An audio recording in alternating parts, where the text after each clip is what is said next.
পৃথিবীর যেখানে যে প্রান্তে যেজন বসে আজকের এই সন্ধ্যায় উদ্যান টেলিভিশন আয়োজিত এবং উদ্যান লিটল ম্যাগের পরিকল্পনায় উদ্যান লাইভ 17 পর্বটি দেখছেন, সবাইকে আসসালামু আলাইকুম, আদাব, শুভ সন্ধ্যা।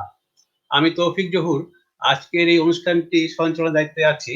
আজকে আমাদের সঙ্গে 4 জন কথাশিল্পী যুক্ত হয়েছেন। আমি এখন তাদের নাম এবং পরিচয় বলছি।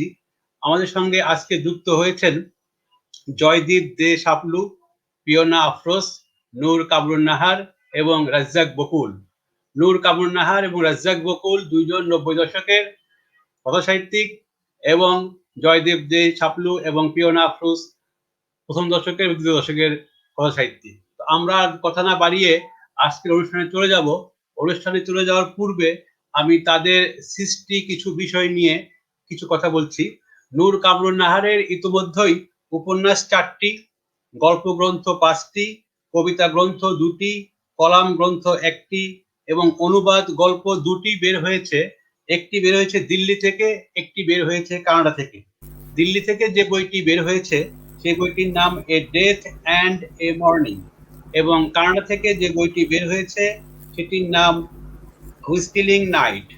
এবং নূর কামরুন নাহার সম্পাদনা গ্রন্থ করেছেন 2টি, জলের গল্প স্টোরিজ অফ ওয়াটার এবং মুক্তির 50 গল্পে 2 প্রজন্ম। এরপরে আমরা যাকে পাচ্ছি আজকে, তিনি হচ্ছেন জয়দীপ দে শাপলু। জয়দীপ দে শাপলুর ইতিমধ্যেই গল্প গ্রন্থ 1টি, উপন্যাস 3টি, ভ্রমণ কাহিনী 1টি, গবেষণা গ্রন্থ 2টি। 2টি গবেষণা গ্রন্থের একটির নাম রেলকে ঘিরে, আরেকটি বইয়ের নাম বঙ্গবন্ধুর কলকাতা জয়।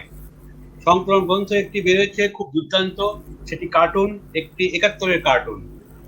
এরপরে আমি আসছি রাজ্জাক বকুল। রাজ্জাক বকুলের ইতিমধ্যে 4টি উপন্যাস, 2টি গল্প গ্রন্থ এবং সম্পাদনা 3টি, উনি পত্রিকা বের করেন, মঞ্চনাটক 2টি এবং ওনার একটি টেলি মুভি ইতিমধ্যেই বেশ সাড়া জাগিয়েছে, সেটির নাম হলো লাশ, দ্য ডেড বডি। এটি 2017 সালে শুট হয়েছে আর কি। এবং আমাদের আজকের আসরের তরুণতম কথাসাহিত্যিক পিওনা আফরোজ, যার একটি উপন্যাস বের হয়েছে যেটির নাম কাছের মানুষ দূরের মানুষ। আমরা কথা না বাড়িয়ে আজকে চলে যাব জয়দীপ দে শাপলুর কাছে। প্রথমেই জয়দীপ দে শাপলু, আমরা জানতে চাবো আপনার এই লেখালেখি জগতে আসার গল্পটা কি, আসলে আপনি কিভাবে এই জগতে এলেন? আচ্ছা, আমাকে শোনা যাচ্ছে তো? শুভেচ্ছা সবাইকে, ধন্যবাদ। একটা সময় আমাকে শোনা যাচ্ছে? আপনাকে শোনা যাচ্ছে? আচ্ছা, ধন্যবাদ সবাইকে, শুভ সন্ধ্যা। একটা সময় 90 দশকে কিন্তু যে পত্রিকাগুলোর পাঠক পাতা খুব জনপ্রিয় ছিল। তো তখন আমার বয়স ধরেন 18-19-এর বেশি হবে না। পাঠক পাতায় দেখতাম বিভিন্ন জন লিখছে। তো সেই বয়সটা কিন্তু আত্মপ্রকাশের চেষ্টায় থাকে সবাই, যে কোনো একটা কিছু করে মানুষের দৃষ্টি আকর্ষণ করা। তো আমার তখন মনে হলো যে ওরা যেভাবে লিখে এবং অনেকেই প্রশংসা করে, আমিও একটা লিখা পাঠাই। সেটা সম্ভবত 1998 সালের অক্টোবর মাসে। তখন ভোরের কাগজের পাঠক ফোরাম পাতাতে বিভিন্ন ফিচার ছাপা হতো পাঠকদের। তো ওরকম একটা ফিচার পাঠালাম, একটা লেখা পাঠালাম, এই 1 থেকে 150 শব্দের ভিতরে হবে, এবং এটা ছাপা হলো। ওইটাই ওই সংখ্যায় সেরা পুরস্কার পেল এবং ওই বছরের সেরা পুরস্কার ওইটাই পেল।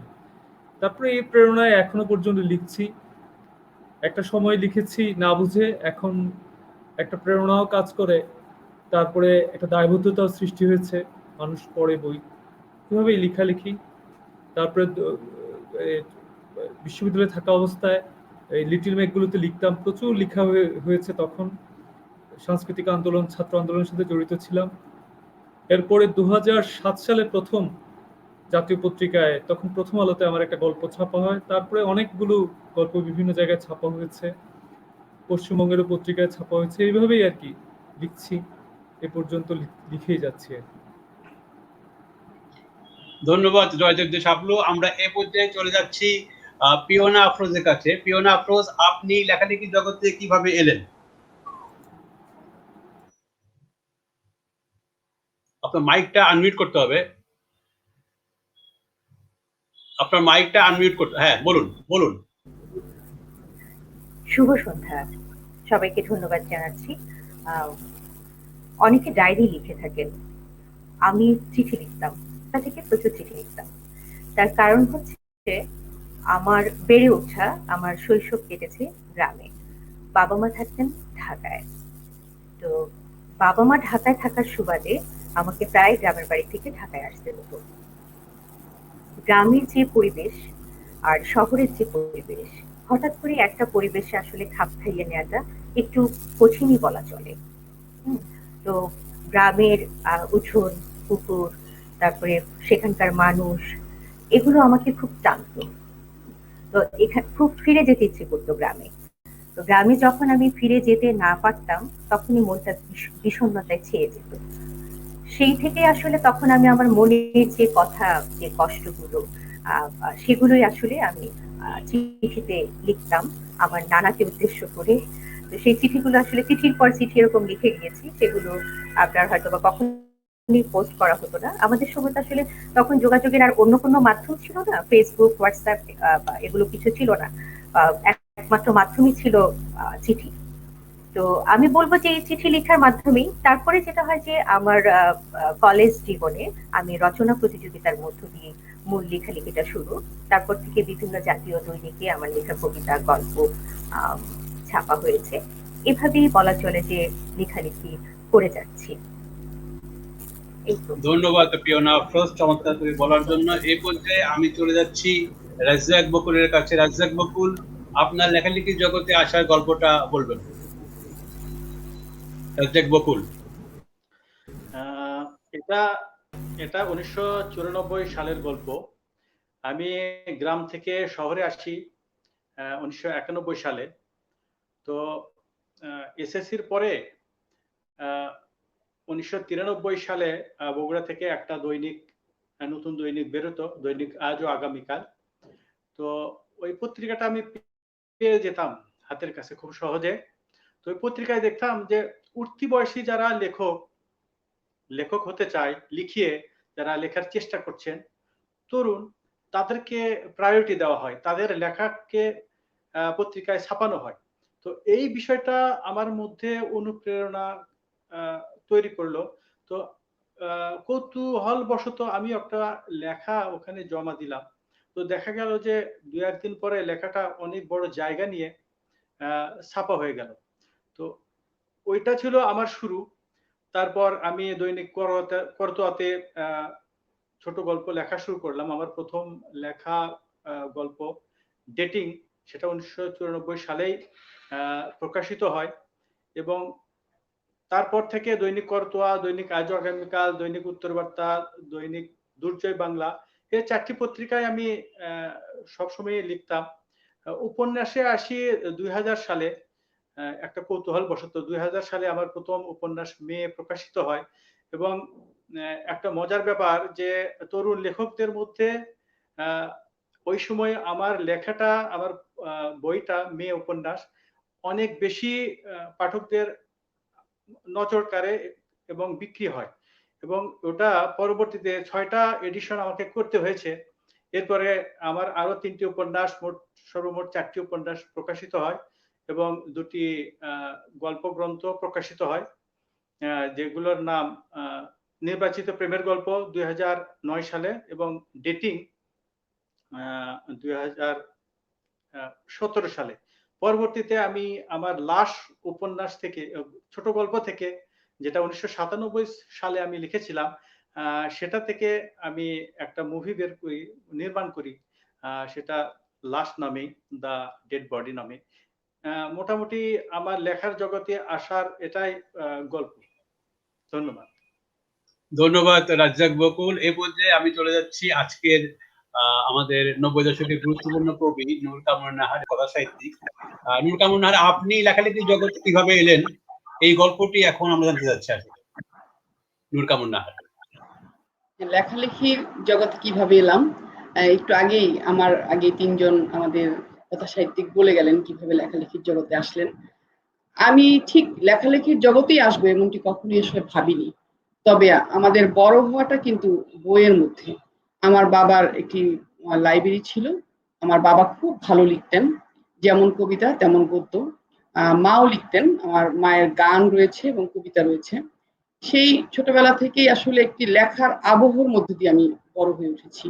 প্রচুর বই, এবং আমরা যখন 3 বা 4 এ পড়ি তখন আমার আব্বা বিষাদ সিন্ধু পড়ে পড়ে আমাদেরকে শোনাতেন, এবং আমাদেরকেও পড়ে পড়ে আব্বাকে শোনাতে হতো বিষাদ সিন্ধু, বিশ্বনবী, এই ধরনের বইগুলো। এই যে, এবং মাইকেল মধুসূদন, আমার আব্বা প্রচন্ড ভালো আবৃত্তি করতেন মাইকেল মধুসূদনের কবিতা। সেই ছোটবেলা থেকে আমরা শুনতাম যে এতক্ষণ অরিন্দম কহিল বিষাদে, কেমনে আসিয়া পশিল লক্ষণ লক্ষপুরে, মানে এই একদম ছোটবেলায় এই বিষয়গুলো মুখস্থ হয়ে গিয়েছিল। তা আমার ধারণা যে লেখাটা বোধহয় রক্তের ভেতরেই মিশে গিয়েছিল।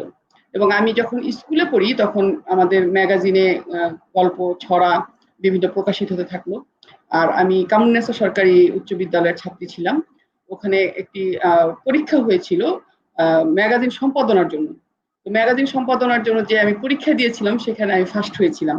তো ওইখানে ম্যাগাজিন সম্পাদনা করি, এবং তারপর কখন কিভাবে একদম লেখার জগতে চলে আসি। লেখার জগতে যখন আসি তখনও কিন্তু সচেতনভাবে ভাবিনি যে লেখাই একদিন অস্তিত্ব হয়ে উঠবে, বা লেখাটাই জীবনের পরম লক্ষ্য হয়ে উঠবে। তবে যখন লিখছিলাম তখন আমার চারপাশের বেশ অনেক স্বজন, বন্ধু, শুভাকাঙ্ক্ষী আমাকে কিন্তু প্রেরণা দিচ্ছিল। এবং আমার জলরং এক উপন্যাস 2005-এ প্রথম প্রকাশিত হয়। এই উপন্যাসটি যখন আমি লিখি, আমার একজন ভাই ছিলেন, ফুফাতো ভাই, তিনি টাইপ করতেন। তখন তার এত কম্পিউটারের প্রচলন ছিল না, এবং প্রায় সময়ই বলতেন যে তোমাকে লিখতেই হবে, তুমি এত ভালো একটা জিনিস লিখছো। ওনার কাছে খুব ভালো লাগতো আমার লেখা। এবং তারপরে জল রঙে আঁকা প্রথম বের হলো, এবং বিশ্বাস করতে কষ্ট হচ্ছিল যে একটি বই আমার নিজের বই। আসলে বই তো এক ধরনের সন্তানের মতো, সন্তান প্রসবের মতো। সেই যে জল রঙে আঁকা যখন প্রকাশিত হয়ে গেল, তার আগেই কিন্তু আমার বেশ কিছু লেখা পত্র পত্রিকায় প্রকাশিত হচ্ছিল। আর 2000 সাল থেকে কিন্তু আমি নিয়মিত কলাম লিখছিলাম যুগান্তর পত্রিকায়, এবং ইত্তেফাক এবং অন্যান্য পত্র পত্রিকায়। ভোরের কাগজে আমার বেশ অনেক লেখা রয়েছে, প্রথম দিকের ভোরের কাগজে।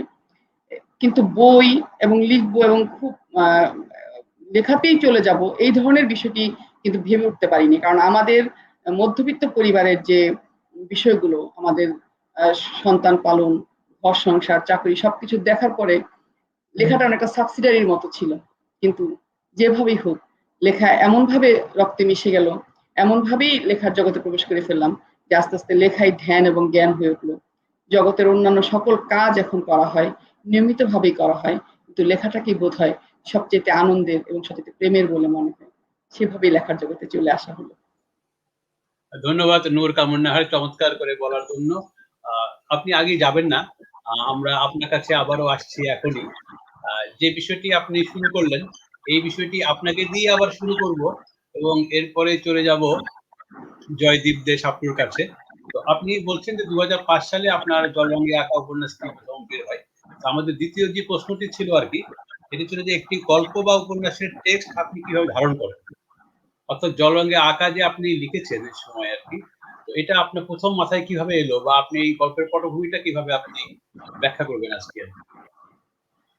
আমি আসলে টেক্সট, যে কোনো গল্প বা উপন্যাস টেক্সট তো পরের বিষয়। আপনি কোন কোন টেক্সটে লিখবেন, বা কোন আপনার ওইটার ভাষাটা কি ধরনের হবে, কোন ভাষায় আপনি প্রকাশ করবেন। তবে মূল যে ভাবনা বা থিম যেটাকে আমরা বলতে পারি, বা উপন্যাসের প্লট, উপন্যাসের ক্ষেত্রে যেটাকে আমরা প্লট করি, আসলে ঠিক সেই সচেতন ভাবে কিন্তু তখন একটু উপন্যাসের প্লট বা ওই প্লটটাকে ঘিরে আমার চিন্তা ভাবনাগুলোকে যে বিকশিত হচ্ছে সেভাবে কিন্তু ভাবিনি। প্রথমত আমার জল রঙে উপন্যাসটি যখন আমি লিখি, এটি কিন্তু একটি গল্প ছিল। আমি গল্পের আকারে এটি লিখেছিলাম। এবং এখানে একটু বলে নেই, আমি বেশ কিছুদিন গোলাপবাগ, আপনারা হয়তো জায়গাটা চিনবেন, KM দাস লেনের পরে যে গোলাপবাগ রয়েছে, ওখানে আমরা থাকতাম। হুমায়ুন সাহেবের রেলগেট বলে ওই জায়গাটিকে, খুব বিখ্যাত একটি জায়গা। ওখানে বেঙ্গল স্টুডিও ছিল, হুমায়ুন সাহেবের যে জমিদার বাড়ি সেটাই ছিল পুরানো বেঙ্গল স্টুডিও। আমাদের পুরোনো দিনের সকল বাংলা সিনেমার আর শুটিং কিন্তু সেই বেঙ্গল স্টুডিওতে হয়েছে। তো ওর পাশে আমরা থাকতাম। ওই জায়গাটি কিন্তু একেবারে পুরনো ঢাকার একটি জায়গার মতো।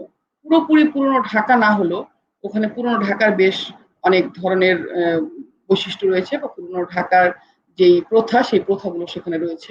আরেকটি বিষয় হচ্ছে যে ওই এলাকার অধিকাংশ মানুষই অশিক্ষিত, এবং পাশাপাশি ঘর, ঘিঞ্জি এলাকা, চিকন গলি। তো ওইখানে যখন আমি থাকতাম, আমি কিন্তু ওইখানে মানে বলা যায় যে ওই জায়গার একমাত্র শিক্ষিত মেয়ের মতো ছিলাম ওই সময়। কারণ মেয়েরা একেবারেই পড়তো না ওইখানের যে স্থানীয় মেয়েরা। তো ওই জায়গার যে বাসিন্দারা তারা আমার কাছে তাদের বাচ্চা পড়াতে আসতো। সেই সময় বেশ কিছু ওই ওই গলিটাকে ঘিরে যে জীবনের গুঞ্জন, ওই গলিটাকে ঘিরে যে একটি জগৎ, এই এই যে একটি অশিক্ষিত মানুষের কথা, গলির মোড়ে দাঁড়িয়ে দাঁড়িয়ে যে উচ্চস্বরে কথা বলা, অঙ্গভঙ্গি করে কথা বলা, এবং বিভিন্ন ভাবে যে জীবনের যে সংগ্রাম, ওই জীবন সংগ্রামটি, ওই গলির ওই ঘিঞ্চি পরিবেশটি, এবং ওইখানেও কিন্তু পুরনো ঢাকার মতো কিছু প্রথা, যেমন কোনো বাড়িতে বিয়ে হলে পাড়ার মেয়েরা গিয়ে বাসর সাজায়, এই ধরনের বিষয়গুলো ওই জায়গাটি থেকেই কিন্তু আমার এই জলরাঙা উপন্যাসটির প্লটটি আমার মধ্যে বিস্তার লাভ করে। এবং এই জলরাঙা উপন্যাসটি মূলত একটি মেয়ের সংগ্রাম, একটি একেবারে নিম্নবিত্ত মেয়ের সংগ্রাম, কিন্তু সেই সংগ্রামের সাথে জীবনের যে চিত্রগুলো, এই যে গলির ভেতর যে মানুষগুলোর স্বপ্ন, ওই গলির কোনো মা স্বপ্ন দেখছেন তার মেয়ে অনেক পড়াশোনা করে বড় হবে, এবং কোনো মা আবার স্বপ্ন দেখছেন যে তার মেয়েকে খুব ভালো ঘরে বিয়ে দিতে হবে, মেয়েগুলো স্বপ্ন দেখছে কিভাবে সংসার করবে, খুব অল্প বয়সে মেয়েদের বিয়ে হয়ে যাচ্ছে, সেই মেয়েগুলো বলা যায় যে একেবারেই কিশোরকালেই মহিলাদের মতো হয়ে যাচ্ছে, এই যে বিষয়গুলো, এবং অশ্রাব্য ভাষায় গালিগালাজ করছে, আদিম রসের ঢঙে তারা গল্প করছে, কিন্তু সবকিছুর পরও জীবনের যে রস ওই গলির মোড় ঘিরে, এবং ওইখানে যে স্বপ্নগুলো, ওইখানে আবার যেই যারা পড়াশোনা করছে, এই বিষয়গুলো নিয়ে কিন্তু আমার জলরাঙা উপন্যাসটির প্লট হয়েছে। আর অন্য ক্ষেত্রে যদি বলেন, আসলে কখনোই কিন্তু ঠিক ওইভাবে চিন্তা করে হয় না। কথা সাহিত্যের ক্ষেত্রে আমার যেটি মনে হয়, অনেক সময় যে কোনো একটি ঘটনা, এমনকি একটি শব্দ থেকেও কিন্তু একটি গল্পের জন্ম হয়ে যায়। একটি চিত্র, একটি আপনি হয়তো যাচ্ছেন রাস্তা দিয়ে, হয়তো আপনি একটি দৃশ্য দেখছেন, সেই দৃশ্যের থেকেও কিন্তু একটি উপন্যাস, ঠিক উপন্যাস না হলে একটি গল্পের জন্ম হয়। আর আমার ক্ষেত্রে যে বিষয়টি হয়, আমি যে বিষয়ের ভিতর দিয়ে প্রবেশ না করি, সেই বিষয়টি কিন্তু আমি আসলে লেখায় নিয়ে আসতে পারি না। তাই আমার গল্প বা উপন্যাসে খুবই জীবন্ত বিষয়ে, এবং যে বিষয়গুলোর সাথে আমি সম্পৃক্ত থাকি, যদি সেই বিষয়টি আমার জীবনে নাও ঘটে থাকে, অন্য কারো জীবনের যদি ঘটনা হয়, আমাকে বহুবার শুনতে হয়, সেই জায়গাটি দেখতে হয়। মোট কথা ওই জায়গার ভেতরে যে প্রবেশ, গল্পের ভেতরে যে প্রবেশ, সেই জায়গা থেকেই আমার গল্প এবং উপন্যাসের প্লট আমি আহরণ করেছি। আর আরেকটি উপন্যাস যেটি আমার বিকেলের চির, এটা আমি ৯০-এর পরবর্তী যে আন্দোলন পরবর্তী যে সময়টি, যখন আমরা গণতন্ত্র পেলাম, কিন্তু আমরা কিন্তু আসলে তথাকথিত গণতন্ত্রই পেয়েছি, যেখানে একটি মেয়ে তার শিশুর দুধের জন্য হয়তোবা দেখা যাচ্ছে যে সে তার সতীত্ব রক্ষা করতে পারবে কি পারবে না, বিশ্ববিদ্যালয়ে পড়ে একটা মেয়ে প্রশ্নবিদ্ধ হয়ে যাচ্ছে। ওই ৯০ পরবর্তী গণ অভ্যুত্থানে আমরা দেখেছি যে ওই সময় থেকেই কিন্তু ছাত্র রাজনীতির মধ্যে টেন্ডারবাজি ঢুকে গেছে এবং বিভিন্ন বিষয় ঢুকে গেছে। এই বিষয়টি আমাকে খুবই আলোড়িত করেছিল যে স্বৈরাচার আমলেও কিন্তু ছাত্ররা ওইভাবে আপনার টেন্ডারবাজিতে ঢুকে যায়নি, কিন্তু ৯০ পরবর্তী সময়ে গণতন্ত্র এসেছে, কিন্তু মানুষের মুক্তি হয়নি। মানুষের সেই স্বৈরাচারী সময়ের মতোই তার দারিদ্র্যের পেছনে পিষ্ট হতে হয়েছে, এবং পরাধীনতা, আমি বলবো যে দারিদ্র বা আমাদের যে চিন্তার পরাধীনতা বা আমাদের যে চিন্তার মুক্তি নেই, তার ভিতর যে আমাদেরকে হাবুডুবু খেতে হয়েছে, সেই বিষয়টি নিয়ে আমি লিখেছিলাম, লিখে দিচ্ছি। এভাবেই আসলে প্লটগুলো আসে নানান বিষয় থেকে। ধন্যবাদ নূর কামরুন নাহার। অনেকগুলো মন্তব্য এসেছে, আমি কিছু মন্তব্য পাঠ করছি, এরপরে চলে যাবো জয়দীপদের কাছে। ফাতেমা রুমা বলছেন ভালো লাগলো। জ্যোতি পোদ্দার বলছেন, কবি জ্যোতি পোদ্দার, ঢুকে পড়লাম। হুমায়ুন কবির ভাই, আমাদের অগ্রজ কবি অর্ণব আসিফ নামের লেখেন, উনি বলছেন ভালো লাগছে কামরুন। এবং কবি হাশিম কিয়ান বলছেন সাথে আছি। এবং হুমায়ুন কবির ভাই আবারও লিখছেন, একটি গল্পের জন্ম হয়, এটাই ঠিক। এ পর্যায়ে আমি চলে যাচ্ছি জয়দীপদের কাছে। জয়দীপদের, একটি গল্প বা উপন্যাসের প্লট বা টেক্সট আপনি কিভাবে ধারণ করেন? আপনার কাছে কিভাবে এগুলি আসে বা প্লটটা আপনি কিভাবে তৈরি করেন? আসলে আমার কাছে মনে হয় গ্রিকরা বলতো যে যারা লিখে তাদের মধ্যে নাকি বিদ্যার দেবী ভর করে নাকি, এটা দৈব ব্যাপার আছে। তো কি জানি দৈব ব্যাপার আছে কিনা, তবে এটা আমি বিশ্বাস করি যে যেভাবে ঝিনুকে বুকে একটা প্রথমে একটা বালুকণা লাগে, তারপরে এই বালুকণার ঘা থেকে তার ভিতরে একটা ক্ষরণ সৃষ্টি হয়, সেই ক্ষরণ থেকে পরে আমরা মুক্তা পাই। তো এরকম কোনো একটা ভাবনা হয়তো বালুকণার মতো আমাদের চেতনাতে বা আমাদের সৃজনে আঘাত হানে, সেই ক্ষরণ থেকেই একটা কিছু তৈরি হয়। যেমন আমি একটা ছোট্ট ঘটনা বলি, যে আমি তো শিক্ষা বিভাগে চাকরি করি, আমি শিক্ষকদের প্রশিক্ষণ দিই। তো একদিন খেয়াল করে দেখলাম যে আমাদের দেশে শিক্ষকদের কোনো পদোন্নতির সুযোগ নেই। একজন শিক্ষক সহকারী শিক্ষক হিসেবে চাকরিতে জয়েন করেন, তারপরে সহকারী শিক্ষক হিসেবেই তার চাকরি শেষ হয়। কিন্তু সে শিক্ষক হতে পারছে না, সে সহকারী শিক্ষক হয়েই সহকারী শিক্ষক হয়ে সে চাকরি থেকে চলে যাচ্ছে। তার কোনো উন্নতি হয় না। এগুলো নিয়েই ভাবলাম যে একটা গল্প লিখি। তো এরকম একটা গল্প লিখি। এখন বিভিন্ন জিনিসগুলো হয়তোবা নিজের জীবনেরই অনেক টানাপোড়েন বা অনেক কথা আছে যেগুলো বলা যায় না রাষ্ট্র সমাজকে নিয়ে ওইভাবে। তো কোনো একটা মোড়কে বা কোনো একটা উপস্থাপনায় সেটা আনার চেষ্টা করি। তো আমি গত বছরের আগের বছর আমি একটা বড় কাজ করেছিলাম, কাসিদ একটা উপন্যাস ছিল। সেটা হচ্ছে এরকম যে আমি তো আমার আদি ভিটা সিলেটে একটা টিলা আছে, এটাকে বলে যুগল কিশোরের টিলা। তো ওই টিলাটাকে সবাই বলে যে এটা জমিদার যুগল কিশোরের টিলা, কিন্তু আবার বলে যে এই কিশোর ছিল সিরাজউদ্দৌলার ছেলে। যুগল কিশোর হিন্দু মানুষ, উনি কিভাবে আবার আর সিরাজউদ্দৌলার ছেলে হয়। অনেক পরে অমলেন্দুদের একটা বইতে তার কিছু সূত্র পেলাম। এই নিয়ে আসলে ছোটবেলার কৌতূহল থেকে পরে একটা উপন্যাস লেখা। আসলে স্পেসিফিক ভাবে বলা খুব কঠিন যে কি থেকে কি হয়ে যায়। তবে আমি যেটা করি, একটা ধারণা বা একটা চিন্তা আমার মাথায় থাকে, সেটাকে আমি লালন পালন করার চেষ্টা করি। এটার আশেপাশের যে তথ্যগুলো দরকার একটা বিষয়কে দাঁড় করানোর জন্য তথ্যগুলো সংগ্রহ করি। এভাবেই একটা লেখা আমি দাঁড় করানোর চেষ্টা করি আর কি। ধন্যবাদ জয়দেব দেশাপলু। এই পর্যায়ে আমি চলে যাচ্ছি পিওনা আফরোজের কাছে। পিওনা আফরোজ, আপনি শুনতে পাচ্ছেন? হ্যাঁ, আমরা জানতে চাচ্ছি এখন যে বিষয়টি, একটি গল্প যখন আপনি লিখেন, আপনি একটু আগেও বলেছেন যে প্রায় আপনার দৈনিকের সাময়িকীতে আপনি অনেক গল্প আপনার প্রকাশিত হয়। এই গল্পের প্লট আপনার মাথায় কিভাবে আসে? আচ্ছা, কোনো ঘটনা? আমি যখন হ্যাঁ, আমি যেটা বিশ্বাস করি সেটা হচ্ছে যে অভিজ্ঞতা ছাড়া আসলে কোনো কিছুই লেখা সম্ভব না। সেটা আসলে অভিজ্ঞতা এমন না যে আপনার আমাকে সেই কাজটা করেই অভিজ্ঞতা অর্জন করতে হবে, বিষয়টা তেমন না। সেটা হতে পারে যে আমি হয়তোবা কোনো একটা বই পড়ছি, সেই বইয়ের গল্প এমনভাবে উপস্থাপিত হয়েছে যেটা আমার কাছে বাস্তব মনে হচ্ছে, এবং সেটা আমার মনকে নাড়া দিয়ে যাচ্ছে। তো সেটা পড়েও আমার মনে হতে পারে যে এটাও আমার কাছে মনে হয় যে এটা একটা অভিজ্ঞতা। হ্যাঁ?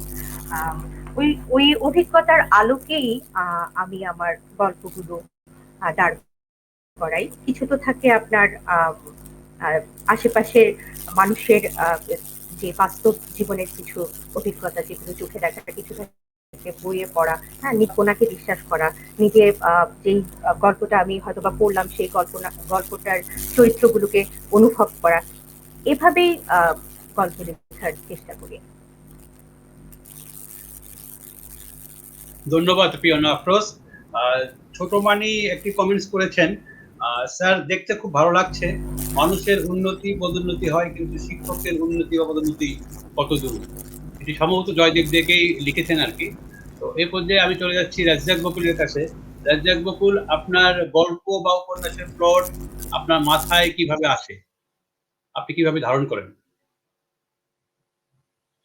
ছোটবেলা থেকে গল্পের বই এবং উপন্যাস অনেক পড়া হয়ে গেছে আমার। তো আসলে প্রথমে আমি যখন একটা গল্প লিখবো বা উপন্যাস লিখবো বলে মনে মনে একটা ধারণা তৈরি করি যে এখন আমার একটা উপন্যাস লিখে ফেলতে হবে। তো ওই সময় আমি অনেকগুলো উপন্যাস পড়ে ফেলি। পড়ে ফেলার পরে আমি একটা বিষয়কে সিলেক্ট করি। আমি যখন উপন্যাস লেখা শুরু করি তখন আমি কিন্তু তরুণ বয়স। তরুণ বয়সে আপনি জানেন যে প্রেমের বিষয়টা থাকে। আমি আমার লেখার মধ্যে উপন্যাসে প্রেমকেই প্রায়োরিটি দিতাম বেশি। যে একজন তরুণ বয়সের ছেলে বা মেয়ে তারা উঠতি বয়সের সময়ে প্রেমে পড়ার যে বিষয়টা থাকে সেখানে তারা যুক্ত হয়ে যায়। এই যুক্ত হয়ে যাওয়ার পরে তাদেরকে অনেক ঘাত প্রতিঘাত সহ্য করে চলতে হয়। এমন অনেক সময় দেখা গেছে যে আত্মহত্যার ব্যাপার ঘটে, প্রেমের পরিণতি নেই। 95% দেখা যায় যে প্রেমের পরিণতি হয় না। তো এর সাথে পারিপার্শ্বিক যে বিষয়গুলো থাকে, সংসারের যে ঘাত প্রতিঘাত থাকে, সেগুলো আমি তুলে আনার চেষ্টা করি। আর আমার লেখার মধ্যে আমি বেশি প্রাধান্য দেই ট্রাজিক বিষয়টাকে। ট্রাজেডি আমার লেখার মধ্যে থাকে, যে বিয়োগান্তক যে ব্যাপারটা, যে কোনো নায়ক বা নায়িকা শেষে ওদের মিলন হবে না বা কেউ একজন মারা যাবে। আমি আসলে ব্যতিক্রম ধর্মী গল্পগুলোই খুঁজি, যেগুলো আসলে বাংলা সাহিত্যে কখনো লেখা হয়নি বা কেউ লেখেনি। তো আমি এই ধরনের চিন্তা ভাবনা নিয়েই আমি একটার পর একটা গল্প লিখি বা উপন্যাস লিখি। ধন্যবাদ রাজ্জাক বকুল। হুমায়ুন কবির ভাই অর্থাৎ কবি অর্ণব আসিফ ভাই একটি মন্তব্য করেছেন পিওনা আফরোজকে, বাস্তব অভিজ্ঞতা পারিপার্শ্বিকতা থেকেই গল্প বা উপন্যাসের পটভূমি তৈরি হয়, দারুণ বলেছেন পিওনা আফরোজ। এ পর্যায়ে আমি চলে যাচ্ছি নূর আমি কামরুন নাহার ধন্যবাদ জানাতে চাচ্ছি হুমায়ুন কবিরকে, ধন্যবাদ জানাই। ধন্যবাদ। নূর কামরুন নাহারকে একই প্রশ্ন করছি যে একটি গল্পের টেক্সট আপনি বলেছেন একটু আগে, বলেছেন, তো এখন যেটা জানতে চাচ্ছি যে আপনি কি চরিত্রগুলো কি প্রয়োজনে আগেই সিলেক্ট করে রাখেন, নাকি লেখার মধ্য দিয়ে আপনার কাছে চরিত্রগুলো চলে আসে অটোমেটিক? ধন্যবাদ। এটি কিন্তু একটি গুরুত্বপূর্ণ প্রশ্ন, যে আসলে একজন লেখক সে কি চরিত্র সৃষ্টি করে, নাকি সে চরিত্রগুলোকে বাস্তব জীবন থেকে টুকে নেয়। আমি যেটি বলবো যে আমার বেশ কিছু গল্প রয়েছে যেটি হয়তো আমি আমার পাশের মানুষের গল্পটি বলতে চেয়েছি, আমার কাছের মানুষের গল্পটি বলতে চেয়েছি। আমি যখন কাছের মানুষ, পাশের মানুষ বা আমার কাছের যে জীবনটা, পাশের মানুষের যে জীবনটা, যেটি হয়তো আমরা দেখতে পাচ্ছি না, হয়তো তিনি আমাকে একটি গল্প বলছেন বা তার জীবন যাপনের মধ্যে দিয়ে আমি আবিষ্কার করে নিচ্ছি তার দুঃখ, বেদনা, প্রাপ্তি বা বঞ্চনা। এই যে আমার কাছের মানুষ এবং পাশের মানুষের যে গল্পগুলো আসলে আমি নিয়ে আসতে চাই, মূলত আমার গল্পের মূল বিষয় কিন্তু থাকে মানুষের যে জীবনযাপন, মানুষের যে সম্পর্ক, মানুষের সম্পর্কের বহুমাত্রিকতা, মানুষের সম্পর্কের বহুমাত্রিকতা এবং মানুষের সম্পর্কের বহুমাত্রিকতা, এবং দাম্পত্য জীবনের বহুমাত্রিকতা। আমরা জানি যে অনেক ধরনের দাম্পত্য জীবন কিন্তু আমাদের এই শহরের ভিতরেই রয়েছে। এমন হয়তো দম্পতি রয়েছে যারা এক ছাদের নিচে বসবাস করছেন বছরের পর বছর, কিন্তু তাদের মনের ভিতর হয়তো কোনো যোগাযোগ নেই। এই যে সাজানো দাম্পত্য, সামাজিকতার জন্য দাম্পত্য, অথবা সন্তানের জন্য ধরে রাখা দাম্পত্য, এই বিষয়গুলো নিয়ে আমি লিখতে চাই। আমি আসলে মানুষের মনস্তত্ত্ব কে বেশি তুলে আনতে চাই, এবং সেটি কিন্তু আমি স্বতঃস্ফূর্ত যে জীবন, যে জীবনের প্রত্যেকটি জীবনের ভিতরে কিন্তু আপনি দেখবেন যে গল্প লুকিয়ে আছে। সেইভাবে যখন আমি গল্প লিখি, তখন অনেক ক্ষেত্রেই কিন্তু আমি যে চরিত্রটাকে আঁকতে চাই, সেই চরিত্রের যে খুঁটিনাটি বিষয় সেটিকে তুলে আনতে চাই। আর যদি আপনি বলেন যে আমি চরিত্র সাজিয়ে নেই কিনা, ঠিক ওইভাবে সাজানো হয় না। গল্প তো বাস্তব জীবনের প্রতিফলন, কিন্তু গল্প কিন্তু বাস্তব জীবন নয়। সেখানে অবশ্যই আপনাকে এমন কিছু মাল মশলা দিতে হবে যেটি পাঠককে বিমোহিত করবে, পাঠককে পড়ার জন্য আকৃষ্ট করবে। সেই যে জায়গাটি, সেই জায়গায় হয়তো আমি চরিত্রটিকে আরো কিভাবে পরিস্ফুট করা যায়, আরো কিভাবে ধারণ করা যায় সেটি চেষ্টা করি। তবে আমার গল্পের চরিত্রগুলো একেবারেই আমাদের চেনা মানুষ, কাছের মানুষ, যেটি বলছিলাম আমাদের পাশের মানুষ, এবং সেই সমস্ত গল্পের সাথে হয়তো আমি আছি, হয়তো আমি নেই, কিন্তু সেই গল্পগুলো আমাদের বাস্তব জীবনের গল্প। তাই চরিত্রগুলো আসলে বাস্তব জীবনের। তবে সবচেয়ে বড় বিষয়টি হচ্ছে যে মানব চরিত্রই হচ্ছে সবচেয়ে বিচিত্র, এবং বিভিন্ন ভাবে কিন্তু আমরা বিচিত্রতা ধারণ করি। আমি নূর কামরুন নাহার বা এখানে জয়দীপ রয়েছে বা পিউনা রয়েছে, আমাদের প্রত্যেকের মধ্যেই কিন্তু কিছু না কিছু বিচিত্রতা রয়েছে। এই যে আমাদের জীবনের বিচিত্র দিক, আমাদের চরিত্রের বিচিত্র দিক, এবং আমাদের এই যে জীবনযাপনের বিচিত্র দিক, এই বিষয়গুলো আমি আনি, এবং সেই বিষয়গুলোর মধ্যে যে চরিত্রগুলো, সেগুলো আমি তুলে আনতে চাই। আরেকটি বিষয় আমি একটু বলতে চাচ্ছি, সেটি হচ্ছে যে ঢাকা শহর কিন্তু আমাকে খুব আকৃষ্ট করে গল্পের ক্ষেত্রে। কারণ ঢাকা শহরের মানুষের জীবিকার এত বিচিত্র ধরন, এই বিচিত্র ধরনগুলো যখন আমি দেখি, সেইভাবে সেই চরিত্রগুলোকে তুলে আনার চেষ্টা করি। তো চরিত্র ঠিক আগে থেকেই আমি ভেবে নিই না, চরিত্র যখন আমার গল্পের প্রয়োজনে যে চরিত্র, গল্পের জন্য যে চরিত্র, সেভাবে আমি চরিত্রটিকে অঙ্কনের চেষ্টা করি। ধন্যবাদ নূর কামরুন নাহার চমৎকার করে বলার জন্য। পিনাকি বিশ্বাস বলছেন, উপস্থিতি জানানোর জন্যই বলছি, অনুষ্ঠানটি উপভোগ করছি। কবি কুশল ভৌমিক বলছেন, দারুণ প্রশ্ন হয়েছে। কবি হাসিম কিয়াম বলছেন, প্রত্যেক মানুষের মাঝেই গল্প লুকিয়ে থাকে, দারুণ বলছেন। এছাড়া হুমায়ুন কবির ভাই অর্থাৎ কবি অর্ণব আশিক ভাইয়া বলছেন, কামরুনের জীবনের অভিজ্ঞতা অনেক, কর্মক্ষেত্রের দায়িত্ব থেকে এবং লেখক জীবনের অভিজ্ঞতা থেকেই সে লেখে, এটাই আমার মনে হয়। তার গল্প এবং উপন্যাস পড়ে আমার এটাই মনে হয়েছে। এ পর্যায়ে আমি চলে যাচ্ছি জয়দীপদের কাছে।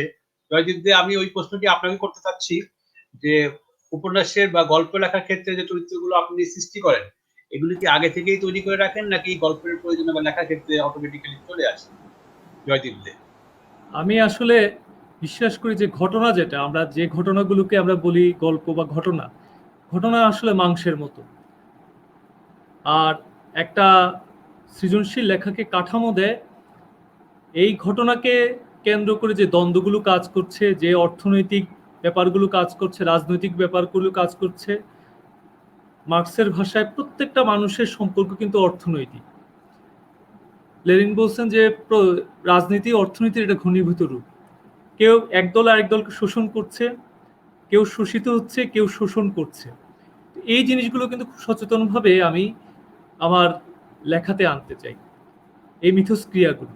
এর জন্য আমি চেষ্টা করি যখন এক একটা চরিত্র নির্মাণ করতে, যে এই পুরো দ্বন্দ্বগুলো, এই টানাপোড়েনগুলো যেন উপস্থাপিত হয়। এজন্য আমি সচেতনভাবেই আসলে চরিত্রগুলো সৃজন করি। কারণ আমি দেখেছি যে অনেক সময় আমি যদি অপ্রয়োজনীয় অনেক চরিত্র তৈরি করি, তাহলে হয় কি, পাঠকের যে মনোযোগের কেন্দ্রবিন্দু এটা কিন্তু বিচ্ছিন্ন হয়ে যায়। তো আমি যেটা করি, খুব একটা ধারণাকে সামনে রেখে লেখার চেষ্টা করি এবং চরিত্রগুলোকে প্রয়োজন অনুসারেই তৈরি করি এবং সচেতনভাবেই তাকে নিয়ে অগ্রসর হই। এইভাবেই আসলে আমি লেখার চেষ্টা করি, যে কতটুকু পারি এটা পাঠক বলতে পারবো না।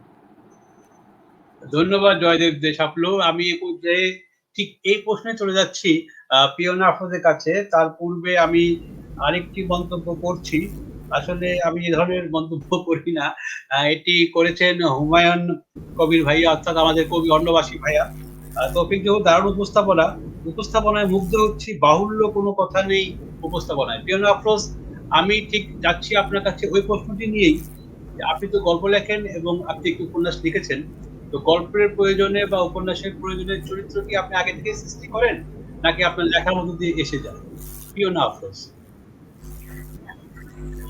আমার ক্ষেত্রে আমি যেটা বলবো যে আমার কল্পনার চরিত্রটি আমি আগে ঠিক করি এবং আমার মনে যেভাবে ধরা দেয় চরিত্রটি, আহ, তাই আমি সঠিক ভাবি।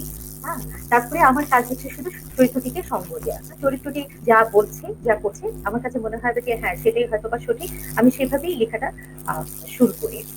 তারপর অবশ্যই আমাকে চরিত্রটিকে ভালোভাবে জানতে হবে, তাকে বিশ্বাস করতে হবে, অনুভব করতে হবে। হ্যাঁ, চরিত্রটি জীবন্ত, এটা আমাকে বিশ্বাস করতে হবে। তারপর অবশ্যই আমি তার কাজ নিয়ন্ত্রণ করব এবং তাকে সাজাবো, সেটা আমার ইচ্ছে মতো। তার মানে হচ্ছে যে আমি আমার চরিত্রগুলো আগে থেকেই মোটামুটি একটা রূপ দেওয়ার চেষ্টা করি, তারপরে সেই অনুযায়ী আমি লেখাটা এগিয়ে নিয়ে যাই। ধন্যবাদ শুনতে পাচ্ছেন? পিওনা আফরোজ, চমৎকার করে। হ্যাঁ, শুনতে পাচ্ছি। আপনার কি বলা শেষ হয়ে গেছে? জি, আমি কি আপনি আচ্ছা, কি শুনতে পেয়েছেন? হ্যাঁ শুনতে পেয়েছি, স্পষ্ট শুনতে পেয়েছি। এই পর্যায়ে আমি চলে যাচ্ছি রাজ্জাক বকুলের কাছে। রাজ্জাক বকুল, আপনার ক্ষেত্রেও একই প্রশ্ন থাকবে।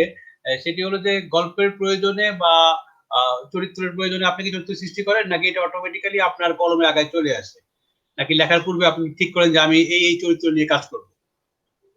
রাজ্জাক বকুল। না, আমি আসলে চরিত্রকে আগে প্রাধান্য দিই না। আমি বিষয়টাকে প্রাধান্য দিই। যে আমার মনে একটা ভাবনা থাকে, আমি কোন বিষয়টাকে তুলে নিয়ে আসবো পাঠকের কাছে। আমি সেই বিষয়টাকে আগে সিলেক্ট করি, তারপরে আমি চরিত্রকে রূপদান করি। আ সেটা নায়ক বা নায়িকাকে কেন্দ্র করে আবর্তিত হতে থাকে। এর আশেপাশে আরো অনেক প্রাসঙ্গিক ক্রমে অনেক ঘটনা অবশ্যই থাকে।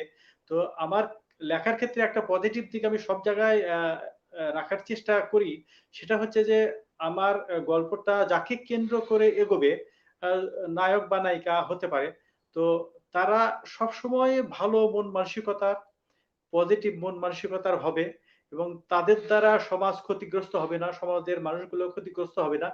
তাদের মধ্যে মানবতা বোধ অনেক বেশি থাকবে, মানুষকে সহযোগিতা করার একটা প্রবণতা, এই বিষয়গুলোকে আমি প্রাধান্য দিই। তো এর পাশাপাশি থাকে যে সামাজিক যে অবক্ষয়গুলো, যে বর্তমান সময়ে যে মাদক, নেশা, এগুলোকে আমি তুলে আনার চেষ্টা করি। তারপরে পুলিশি যে হয়রানির বিষয়গুলো থাকে, যে সাধারণ মানুষের আইনের কাছে গিয়ে যে শুধুমাত্র টাকা যারা বেশি দিতে পারে তারা আইনগতভাবে বেনিফিটেড হয়, সেটা অন্যায়ভাবে হলেও, এই বিষয়গুলোকে আমি তুলে আনার চেষ্টা করি। ধন্যবাদ। ধন্যবাদ রাজ্জাক বকুল। আম, হুমায়ুন কবির ভাই আবার একটি মন্তব্য করেছেন পিয়না আফরোজের জন্য। চরিত্রটি ভালোভাবে জানা, ধারণ করা, সুন্দর বলেছেন পিয়না আফরোজ। এবং পিনাকি বিশ্বাস বলছেন, এই ধরনের অনুষ্ঠানের মাধ্যমে ওপার বাংলার লেখক ও লেখিকাদের সাথে পরিচয় করিয়ে দেওয়ার জন্য উপস্থাপকদের আন্তরিক ধন্যবাদ জানাই। সবাইকে আন্তরিক ধন্যবাদ। হুমায়ুন কবির ভাই আবারও বলছেন, চরিত্র থেকে বিষয়কে প্রাধান্য দেওয়া রাজ্জাক বকুলের এই বিষয়টি তার লেখায় বেশ দেখা যায়। এবং আশরাফুল আলম ইমন বলছেন, অভিনন্দন আপু। আমি জানি না কোন আপুকে বলেছেন, সেই আপু এটা ধারণ করবেন। আশরাফুল আলম ইমন। এ পর্যায়ে আমি চলে যাচ্ছি আবারও নূর কামরুন নাহারের কাছে। এবারে আসলে একটি প্রশ্ন ঠিক নয়, এটি এটি জানার জন্য আর কি, আপনাদের প্রত্যেককেই জানবো আপনাদের কাছ থেকে।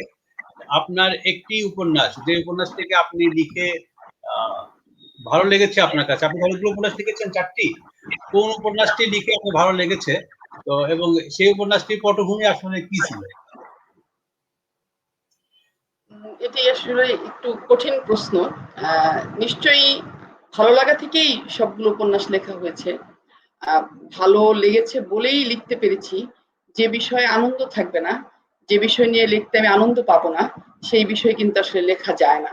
আর আমি একটু আগেই বলেছিলাম যে আমার লেখার মূল বিষয় হচ্ছে যে একেবারেই আমার কাছের জায়গা, আমার পাশের জায়গা, এবং যে বিষয়গুলোকে আমি ধারণ করতে পেরেছি বা যে বিষয়গুলোর অভিজ্ঞতার ভেতর দিয়ে আমি যেতে পেরেছি। তো এই ক্ষেত্রে আমি বলবো যে আমার 4টি উপন্যাসের মধ্যে ঠিক একটিকে বেছে নেওয়া আসলেই খুবই কঠিন হচ্ছে। তবু আমি আমার আলো উপন্যাসটির কথা এই জায়গায় একটু বলতে চাই যে আলো উপন্যাসটি আমি লিখেছিলাম, ওখানে একটি নারী চরিত্রের প্রধান চরিত্র। যদিও এই উপন্যাসটি পুরোটি একটি লেখক পুরুষের বয়ানে লেখা হয়েছে। সেখানে যেই আলো যে চরিত্রটি, সে একটি চাকরিজীবী মেয়ে এবং সে একজন নিম্ন মধ্যবিত্ত পরিবার থেকে এসেছে। আর ওইখানে যে পুরুষ যে চরিত্রটি, যার বয়ানে পুরো উপন্যাসটি হয়েছে, তিনি সমাজের উচ্চবিত্ত চরিত্রের একজন ব্যক্তি এবং তিনি একজন খেলুড়ে। তিনি ঠিক ওই ঘুড়ি উড়ানোর মতোই মেয়েদেরকে উড়িয়ে নিয়ে যেতে পছন্দ করেন এবং তিনি মনে করেন যে পাখিকে খুদ দেওয়া হয়, পাখিকে তিনি খুদ খেতে দেন নানা রকম উপহারের মধ্য দিয়ে, এবং সেভাবে তিনি পাখি শিকার করেন এবং সেই পাখিগুলো তিনি আবার শিকার করেন এভাবে যে পাখির সাথে তার মানসিক সম্পর্ক তৈরি হয়। তিনি সরাসরি দেহে যেতে অপছন্দ করেন, তার আগে মানসিক সম্পর্ক প্রয়োজন হয়, একটা সম্পর্কের গন্ধ প্রয়োজন হয়, তারপরেই তিনি তার দেহে যেতে পছন্দ করেন। এবং তার টাকা রয়েছে, তিনি মদ, জুয়া, নারী, এই 3টি তার প্রিয় বিষয়। কিন্তু খুব মানবিক সেই চরিত্রটি। তিনি আবার কখনোই জবরদস্তি পছন্দ করেন না। তো এবং মানুষের দুঃখ বেদনায় তিনি অত্যন্ত কাতর হয়ে পড়েন। তার যা করতে ভালো লাগে তাই তিনি করেন এবং তিনি যদি তার ভালো লাগার বিষয়টি করতে না পারেন তাহলে তার খুব অস্বস্তি হয়। তার যদি মনে হয় যে 1 লক্ষ টাকা একজনকে দিলে তার ভালো লাগবে, তিনি সেটাই তাকে দিতে পছন্দ করেন। এইরকম একটি চরিত্র। এই বিপরীত ধর্মী চরিত্র নিয়ে ওই উপন্যাসটি, এবং এখানে বস্তুবাদ এবং ভাববাদকে আমি খুব সচেতন ভাবেই আমি বলবো যে ডায়ালগের মধ্যে নিয়ে এসেছি। মেয়েটি ভাববাদ বা জীবনের কর্মকে প্রধান হিসেবে দেখেন, আর পুরুষটি জীবনের আনন্দকে প্রধান হিসেবে দেখেন। মেয়েটি মনে করে যে জীবনে বেঁচে থাকার জন্য কর্ম প্রয়োজন, মানুষের কর্মই বেঁচে থাকবে, আর পুরুষটি মনে করেন জীবনের আনন্দটাই থাকবে, জীবন বিনোদনের জন্য। এই দুই বিপরীত ধর্মী দর্শন গল্পের মাঝে এক পর্যায়ে মানে অনেকভাবেই বিভিন্নভাবে ডায়লগের মাধ্যমে এসে শেষ পর্যন্ত আমরা দেখতে পাই যে মেয়েটির জয় হয় মেয়েটিকে যেহেতু পুরুষটি চেয়েছিলেন অন্যভাবে, অন্য কামনায়, সেখান থেকে তাকে ছেড়ে দেন। এবং এই উপন্যাসের প্রথম লাইনটি ছিল যে আলোকে ছেড়ে দিলাম, আলোকে আমার ওই মনের ওই জায়গা থেকে ছেড়ে দিলাম। এবং শেষে নায়ক মানে উপলব্ধি করেন যে জীবনে শুধু আনন্দের জন্য সে সারা জীবন ব্যয় করেছে, বিভিন্নভাবে সে আনন্দ লাভের চেষ্টা করেছে, সেই জন্য সে নারী, মদ, জুয়া কাছে বারবার গিয়েছে। কিন্তু এই যে আলোকে যে সে তার বিকৃত চিন্তা থেকে ছেড়ে দিলেন, জীবনে এই যে প্রথম তিনি যে আনন্দটা পেলেন, সেই আনন্দটা তিনি আর কখনোই পাননি। এইরকম একটি উপন্যাস, এককভাবে পুরুষের বয়ানে। তো এই উপন্যাসটি ৩য় সংস্করণ পর্যন্ত হয়েছে এবং সুখপাঠ্য উপন্যাস, অনেকেই যারা পড়েছেন। তবে হয়তো এটি নিয়ে আরো বড় কিছু করা যেত, আরো বড় জায়গায় হয়তো যাওয়া যেত। তো এই উপন্যাসটির কথা এই পর্যায়ে বললাম। তবে সবগুলো উপন্যাসই খুব ভালো লাগা থেকে লিখেছি, ভালো লাগার জায়গা থেকেই লিখি। যেই বিষয়টি মনে খুব ব্যাপকভাবে প্রভাব রাখে, ব্যাপকভাবে দাগ কাটে, সেই বিষয়গুলো নিয়ে লিখতেই পছন্দ করি। ধন্যবাদ নূর কামরুন নাহার। সুলতানা পলি মন্তব্য করেছেন, বেশ ভালো লাগছে কথাগুলো। মৌলি আজাদ বলছেন দেখছি। হুমায়ুন কবির ভাইয়া বলছেন নূর কামরুন নাহারের 3টি উপন্যাস ও একটি গল্পের বই আমি পড়েছি, বইগুলোর উপর রিভিউ লেখার চেষ্টা করেছিলাম, তার গল্প কেটে নেওয়ার ঢং আমার খুব ভালো লেগেছে। এ পর্যায়ে আমি চলে যাচ্ছি জয়দীপদের কাছে। জয়দীপ দে, আপনি 3টি উপন্যাস এ পর্যন্ত আপনার বের হয়েছে, 3টি উপন্যাসের মধ্যে যদি আমি আপনাকে একটিকে বেছে নিতে বলি, তাহলে আপনি কোনটিকে বেছে নেবেন এবং সেটির পটভূমি কি ছিল বলে আপনি একটু বলুন আমাদেরকে। আসলে একটি বেছে নেওয়া কঠিন, কামরুন আপা একটু আগে বললেন। তারপরেও সব বিবেচনায় আমি কাসিদ উপন্যাসটাকে বেছে নিব। 2020 সালে এটা প্রকাশিত হয়েছিল, এ পর্যন্ত এটা 6 নম্বর মুদ্রণ চলছে আর কি। তো সেই উপন্যাসটা আমাকে অনেক পাঠকের কাছে নিয়ে গেছে, অনেকের মনোযোগের কেন্দ্রবিন্দুতে আসতে পেরেছে। এর জন্য আমি নিজেকে খুব মানে আনন্দিত ভাবি, গর্বিত ভাবি এই উপন্যাসের কারণে। এই উপন্যাসটা ছিল আসলে কোনো ব্যক্তি না, এই উপন্যাসের মূল চরিত্র ছিল অষ্টাদশ শতক। এই অষ্টাদশ শতক কিন্তু ভারতবর্ষের জন্য খুবই গুরুত্বপূর্ণ একটা শতক। এই শতকেই আমরা ইউরোপিয়ান কলোনির অংশ হয়ে যাই। ব্রিটিশরা ভারতবর্ষকে বাংলা থেকে শুরু করে শাসন করা, আস্তে আস্তে পুরো ভারতবর্ষের শাসন ক্ষমতা তারা নিয়ে নেয়।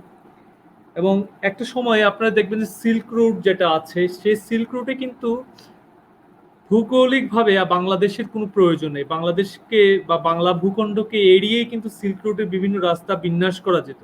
কিন্তু সিল্ক রোডের সবগুলো গুরুত্বপূর্ণ রাস্তা বাংলার উপর দিয়ে চলে গেছে। এই বিষয়টা আমার কাছে খুব কৌতূহল উদ্দীপক মনে হয়েছিল। পরে দেখলাম যে একটা সময় পৃথিবীর সবচেয়ে বড় ট্রেডগুলো হতো বাংলায়। বাংলায় পৃথিবীর সবচেয়ে উন্নত মানের কাপড় পাওয়া যেত এবং সেই কাপড় ইউরোপে যেত, ইউরোপের রাজরা এটা ব্যবহার করত। ঢাকায় এক ধরনের ফুল পাওয়া যেত, সেই ফুল দিয়ে রং তৈরি করা হতো, সেই রং কাপড় এবং চামড়াতে ব্যবহার করতো। চায়না থেকে, চীন দেশ থেকে মানুষ এসে এখান থেকে সেই ফুলগুলো নিয়ে যেত। এই জন্য দেখবেন আমাদের ঢাকার বিভিন্ন জায়গার নাম কিন্তু ফুল দিয়ে আছে, যেমন ফুলবাড়িয়া। বিশাল বিশাল ফুলের ট্রেড ছিল, ব্যবসা ছিল এই ঢাকা। এই ঢাকা, যে ঢাকার মানুষ কাপড়ের জন্য সারা পৃথিবীতে বিখ্যাত ছিল, যে ঢাকার শ্রমিকরা, তাঁতিরা কাপড় উৎপাদন করে অনেক টাকা পেত, সেই ঢাকাতেই কিন্তু 1970-এর দুর্ভিক্ষে 60,000 তাঁতি না খেয়ে মারা যায়। এবং সেই তাঁতিদের বিপর্যয় হতে হতে এমন অবস্থা হয় যে শেষে তারা ধান কোটার কাজ নেয়, এর জন্য তাদেরকে পরবর্তীতে কুট্টি বলা হতো। এই যে বিপর্যয়গুলো, এই ইউরোপীয় শাসন আসার পরে পুরো ভারতবর্ষ অর্থনৈতিক চেহারাটাই চেঞ্জ হয়ে যায়। তো অনেকে বলে হয় যে এটা একটা ষড়যন্ত্র তত্ত্ব দেওয়া হয়, যে ষড়যন্ত্রের কারণেই নবাব সিরাজউদ্দৌলা হেরে গিয়েছিলেন। আমার কাছে জিনিসটা খুব বিস্ময়কর মনে হয়, কারণ ইংরেজদের যে সৈন্যবাহিনী ছিল সেখানে 3,000 সৈন্য ছিল, এর মধ্যে মাত্র 800 সৈন্য ছিল ইউরোপিয়ান, বাকি সৈন্যগুলো ভারতবর্ষীয় সৈন্য ছিল। এবং নবাবের ছিল 50,000 সৈন্য, একটা বিশাল দল। এই দলে যদি মীর জাফর বিশ্বাসঘাতকতাও করে, তার হাতে কিন্তু যে সৈন্য ছিল সেই সৈন্য বাদে মীর মদন, মোহনলাল এদের হাতে যে সৈন্য ছিল এরা কিন্তু ব্রিটিশ বাহিনীর চেয়ে কয়েক গুণ বেশি ছিল, তারা চাইলেই প্রতিরোধ গড়ে তুলতে পারত। এবং সিরাজউদ্দৌলাও কিন্তু যুদ্ধের সমাপ্তি ঘোষণা না করে, না কাউকে না জানিয়ে, বিকেল 4টার সময় যুদ্ধের ময়দান থেকে, মাত্র 8 ঘন্টা যুদ্ধ করে যুদ্ধের ময়দান থেকে চলে আসেন, এবং যুদ্ধটাও কিন্তু সমাপ্ত হয় নাই। তো কেন এই ভয়ানক বিপর্যয়? এই বিশাল সৈন্যবাহিনী, ইংরেজদের চেয়ে 4 গুণ বেশি কামান ছিল, এবং মজার বিষয় যে ইংরেজরা যে কামান দিয়ে গোলাবর্ষণ করছিল, এই কামানের গোলা কিন্তু, এই কামানের সুরা কিন্তু উৎপাদন হতে বাংলায়। বাংলার সুরা দিয়ে, বাংলার কামানের গোলা দিয়ে, বাংলার আফিম দিয়ে সারা বিশ্বকে ইংরেজরা একসময় শাসন করে। চীনকে তারা দখল করে এই বাংলার সুরা দিয়ে, বাংলার আফিম দিয়ে। তো এই যে বিপর্যয়, এটা আমার মনে হয় যে ভারতবর্ষের সবচেয়ে গুরুত্বপূর্ণ ঘটনা, এবং এটা নিয়ে আরো কাজ করা দরকার জনতাত্ত্বিক দৃষ্টিকোণ থেকে, ইতিহাসের দৃষ্টিকোণ থেকে, অর্থনৈতিক দৃষ্টিকোণ থেকে। সেই লক্ষ্য থেকেই আসলে আমার কাসিদ উপন্যাসটা লেখা। কাসিদ হচ্ছে, কাসিদ শব্দের অর্থ হচ্ছে বার্তাবাহক। তো ইতিহাসের অনেক বার্তা আমরা ভুলে যাই, সেই বার্তাগুলোকে আসলে আমি ধরার চেষ্টা করেছি এবং এই বইতে গ্রন্থগত করার চেষ্টা করেছি। তাহলে কি আপনার এটি ইতিহাস আশ্রিত উপন্যাস? জি, এটা ইতিহাস আশ্রিত উপন্যাস। ধন্যবাদ, ধন্যবাদ জয়দেব দে। এরপর দিয়ে আমি চলে যাচ্ছি রাজ্জাক বকুলের কাছে। রাজ্জাক বকুল, ওই একই প্রশ্ন আপনার কাছে করছি। আপনার 4টি উপন্যাস ইতিমধ্যেই প্রকাশিত হয়ে গেছে। তো 4টির মধ্যে যদি আমি একটিকে আপনার ধারণ করতে বলি, তাহলে সেই একটির পটভূমি কি ছিল বলে আপনি মনে করেন? রাজ্জাক বকুল।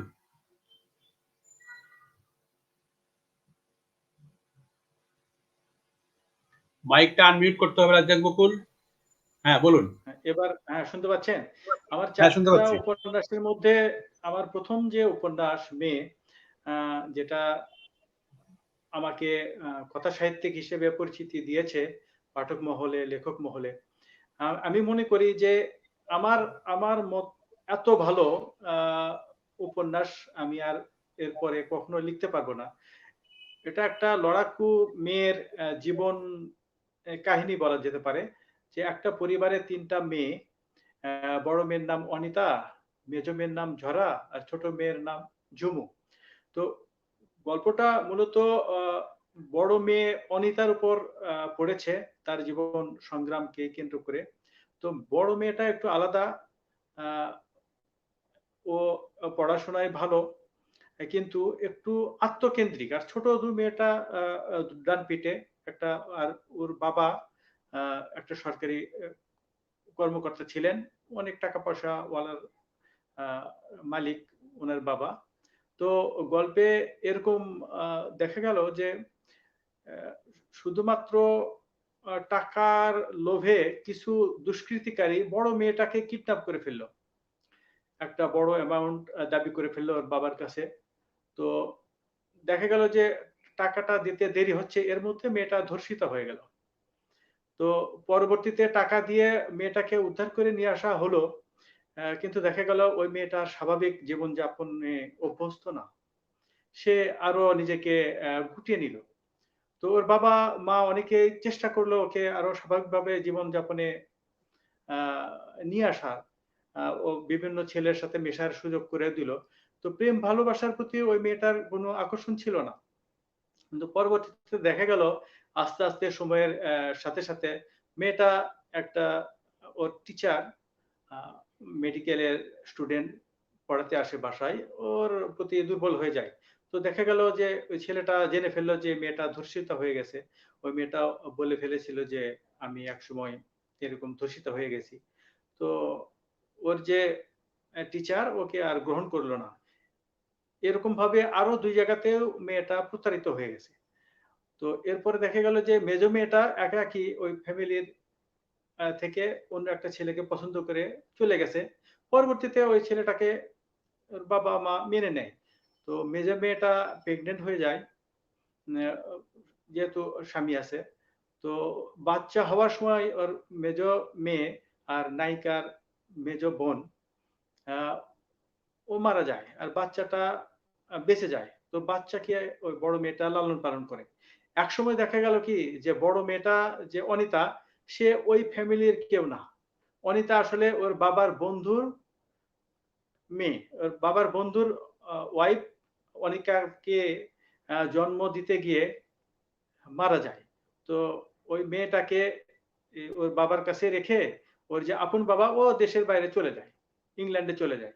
তো গল্পটা এরকম। তো পরবর্তীতে দেখা গেল যে আহ, ওর যে আপন বাবা সে এসে অনিতাকে নিয়ে যেতে চাইলো। অনিতা তার আসল ঘটনা যে জানতে পারলো যে সে এই ফ্যামিলির আসলে কেউ না।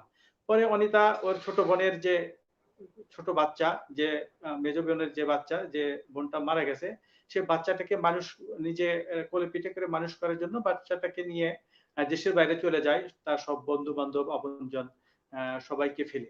গল্পের প্লটটা মূলত এরকমই। তো এটাই মূলত আমার মেয়ে উপন্যাসের মূল ঘটনা। ধন্যবাদ। ধন্যবাদ রাজ্জাক বকুল। আমি এ পর্যায়ে চলে যাব পিয়না আফরোজের কাছে। তার পূর্বে আমি দুটি মন্তব্য পাঠ করছি। পিনাকি বিশ্বাস বলছেন, জয়দীপ ভাইয়ের দৃষ্টিভঙ্গি অসাধারণ লাগলো, তার চিন্তার গভীরতাকে সালাম জানাই। আমাদের ৮০ দশকে গুরুত্বপূর্ণ কবি গোলাম কিবরিয়া বিনু ভাই অনুষ্ঠানটি দেখছেন। বিনু ভাই, আপনাকে অভিনন্দন। এমডি নুরুজ্জামান বলছেন, দেখছি ও শুনছি, শুভ কামনা রইল। এ পর্যায়ে আমি চলে যাচ্ছি পিয়না আফরোজের কাছে। পিয়না আফরোজ, আপনার একটি উপন্যাস এ পর্যন্ত বের হয়েছে, কাছের মানুষ দূরের মানুষ। তো এই কাছের মানুষ দূরের মানুষের পটভূমি আসলে কি নিয়ে আপনি লিখেছেন এবং এই উপন্যাসটা কিভাবে আপনার মাথায় এলো? পিয়না আফরোজ। উপন্যাসটি ওই যে শুরুতে আমি একবার বলেছিলাম যে বাস্তব অভিজ্ঞতা ভিত্তি করে আমি আসলে লেখার চেষ্টা করি। তো এই উপন্যাসের কাহিনী আবর্তিত হয়েছে মূলত দুজোড়া নারী পুরুষকে ঘিরে। তাদের প্রেমময় সম্পর্ক, পরস্পর নির্ভরশীলতার মধ্য দিয়ে কাহিনী শুরু হয়েছে। যদিও পরবর্তী সময়ে আরো নানা চরিত্র এসে উপন্যাসে ভিড় করে। মানবিক এই সম্পর্কগুলোর মাঝে রয়েছে নানা প্রচ্ছন্ন ও প্রকাশ্য টানাপোড়েন, বিশ্বাস অবিশ্বাসের দ্বন্দ্ব, ভালোবাসা আর শ্রদ্ধার অপরপিঠে যার অবস্থান। বৃদ্ধ বয়সে মানুষের একান্ত নির্ভরতার জায়গাটি যখন সরে যায়, একাকিত্ব যখন এক বিশাল পাথর খণ্ড হয়ে মনের উপর চেপে বসে, এতকালের কাছের মানুষগুলোকে যখন দূরে বলে মনে হতে থাকে, চেনা মুখগুলো কেমন যেন অস্পষ্ট ও রহস্যময় হয়ে ওঠে। জীবনের সেই অসহায় পর্বটিকেই আমি এই উপন্যাসে তুলে ধরার চেষ্টা করেছি। ধন্যবাদ চমৎকার করে বলার জন্য। খুব সংক্ষেপে খুব চমৎকার করে বলেছেন আপনি। আমরা আসলে দেখতে দেখতে 1 ঘন্টার কাছাকাছি চলে আসছি, আর প্রায় 8-9 মিনিট রয়েছে আমাদের অনুষ্ঠানটি। আমরা শেষ পর্যায়ে এসেছি। তো আমি আপনাদের প্রত্যেকের কাছে আরেকটি বিষয় জানতে চাবো আজকে। যেহেতু স্ক্রিনের সামনে রয়েছেন পিয়না আফরোজ, আমি আপনাকে দিয়ে শুরু করছি। কি ধরনের লেখার জন্য আপনি অপেক্ষায় আছেন এই মুহূর্তে? অর্থাৎ আগামীতে কি ধরনের লেখা আপনার চিন্তায় আসছে বলে আপনি ধারণা করছেন? আচ্ছা, আমি আগামীতেও চেষ্টা করব যে একটি উপন্যাস লেখার চেষ্টা করব।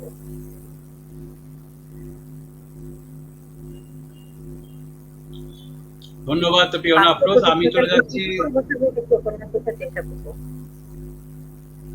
ধন্যবাদ। আমি চলে যাচ্ছি জয়দীপ দের কাছে। জয়দীপ দে, কি ধরনের লেখার জন্য আপনি অপেক্ষায় আছেন? আসলে অপেক্ষা নাই, কাজও করছি। গত 2 বছর ধরে কাজ করছি, শেষ করতে পারবো কিনা জানি না। যেমন ধরেন, আমার বাবা কিন্তু ভারতে জন্মগ্রহণ করেছিলেন, মানে ব্রিটিশ ভারতে। আমার মা পাকিস্তানে জন্মগ্রহণ করেছেন আর আমি বাংলাদেশে। তো আমরা কিন্তু এই অল্প কিছু, আমার বাবা 43-এ জন্মগ্রহণ করে, আমি 80-তে, এই অল্প সময়ের ভিতরে কিন্তু আমরা 3টা দেশ পেলাম। আমরা যদি গত 500 বছরের ইতিহাস দেখি, বাংলার সীমান্ত কিন্তু বারবার পরিবর্তিত হয়েছে। এই যে আমরা কৃত্রিমভাবে এক এক সময় এক একটা রাষ্ট্র গঠন করছি, রাষ্ট্র ভাঙছি, গড়ছি, কিন্তু এর পেছনে কিন্তু একটা জিনিস স্থির আছে, একটা পরিচয় স্থির আছে, আমার জাতিগত পরিচয়, যে আমি বাঙালি, আমার বাঙালিত্ব। শেষমেশ কিন্তু আমরা বাঙালিত্বের পরিচয়টা স্থির হয়। এবং 47 সালে কিন্তু এই দেশটা ভাগ হয়েছিল ধর্মের ভিত্তিতে। 46-এ একটা বড় দাঙ্গা হয় কলকাতায়, সেটার প্রেক্ষিতে আমাদের 47-এ দেশ ভাগ হয়। এবং 48 থেকে কিন্তু বাঙালি বুঝতে পারে যে সে একটা কলোনি থেকে আরেকটা কলোনিতে স্থানান্তরিত হয়েছে। তার যে এই যে জাতীয় বোধটা, জাতীয়তাবাদী বোধের যে বিকাশ, এই বিকাশটা কোন কোন সূত্র ধরে, কোন কোন ডট মিলিয়ে হলো, এই জিনিসটা আমার খুব জানার ব্যাপার, আমার খুব আগ্রহের জায়গা। আমি এ নিয়ে গত ২ বছর ধরে পড়ছি। এখনো যে কোনো একটা সিদ্ধান্তে আসতে পেরেছি তা না। তো এটা নিয়ে আমার একটা কাজ করার ইচ্ছা আছে এবং কাজটা চলমান আছে। দেখি আমি শেষ করতে পারি কিনা। ধন্যবাদ জয়দেব দে। মোহাম্মদ হুমায়ুন কবির ভাই বলছেন, পিওনা আফরোজের কাছের মানুষ দূরের মানুষ পাঠ করেছি, সংসারে স্বামী স্ত্রী একসময় নির্ভরতা হয়ে দাঁড়ায়, এটা তার উপন্যাসে লক্ষ্য করার মতো। এই পর্যায়ে আমি চলে যাচ্ছি নূর কামরুন নাহারের কাছে। নূর কামরুন নাহার, আপনি তো ইতিমধ্যে অনেকগুলো উপন্যাস এবং গল্প, অনুবাদ গল্প আপনি করেছেন আর কি। তো আপনি এখন কি ধরনের লেখার অপেক্ষায় আছেন? আমিও মানে লেখার অপেক্ষায় রয়েছি এবং তার প্রস্তুতি নিচ্ছি। একটু আগেই জয়দীপ দে দেশভাগের কথা বললেন। আমি দেশভাগ নিয়ে এখন পড়াশোনা করছি। বিশেষ করে দেশভাগের ছোট গল্পের উপরে আমি বেশ কিছু প্রবন্ধ লিখেছি যা কলকাতায় ছাপা হয়েছে। তবে দেশভাগটা সবসময় আমাকে দারুণভাবে মানে আমি বলব যেটি এটি একটি আমার কাছে মনে হচ্ছে গুরুত্বপূর্ণ বিষয়। প্রত্যেকটা মানুষের যে অস্তিত্বের যে আমাদের প্রশ্ন, যে কথাটা বলা হলো যে ৪৭-এ দ্বিজাতি তত্ত্বের ভিত্তিতে দেশটাকে ভাগ করা হয়েছিল। ৪৬-এর যে দাঙ্গা, ৪৬-এর এই দাঙ্গাটি নিয়ে জয়দীপ দে একটু বলল। কিন্তু এই দাঙ্গাটি যদিও ৪৬-এই ঘটেছিল, কিন্তু এটার প্রেক্ষাপট কিন্তু আসলে অনেক আরো অনেক আগের, অনেক বড় একটি বিষয়। কেন আমাদের এই এত বড় সাম্প্রদায়িক দাঙ্গা ঘটলো এবং কেন এখনো সাম্প্রদায়িক দাঙ্গা থেকে কিন্তু আমরা বের হতে পারিনি। আমরা এই যে ধর্মটার যে মানুষকে ভাগ করেছে, ধর্মের মতো বড় ভাগ কিন্তু আর কোনো কিছু মানুষকে করতে পারেনি। কিন্তু ধর্মই কি শুধু ভাগ করেছে নাকি এর পেছনে অন্য কিছু ছিল? ৪৬-এর দাঙ্গায় আসলে কারা জড়িত ছিল? আসলে বলি হলো কারা? খুব সাধারণ মানুষরাই কিন্তু বলি হয়েছে। কৃষক, শ্রমিক, নেতারা কি বলি হয়েছে? হয়নি কিন্তু। যতগুলো অস্তিত্ব সংকট হয়েছে, যতগুলো সাম্প্রদায়িক দাঙ্গা হয়েছে আপনি দেখবেন যে তার পেছনে একটু আগেই একটি কথা হয়েছিল যে সবকিছুর মূল হয়তো অর্থনীতি বা রাজনীতি। সবকিছুর এই যে মূল অর্থনীতি বা রাজনীতি, এই বিষয়গুলো এবং বিশেষ করে আমি একটু আগেই বললাম যে দেশভাগের উপরে আমি কাজ করছি। আর আরেকটি বিষয় আমার খুবই লেখার ইচ্ছা রয়েছে, সেটি হচ্ছে আমি মেঘনা পাড়ের মেয়ে। মেঘনার যে ভাঙন, মানে আমাদের বাড়িটাই কিন্তু ৩ বার ভেঙেছে।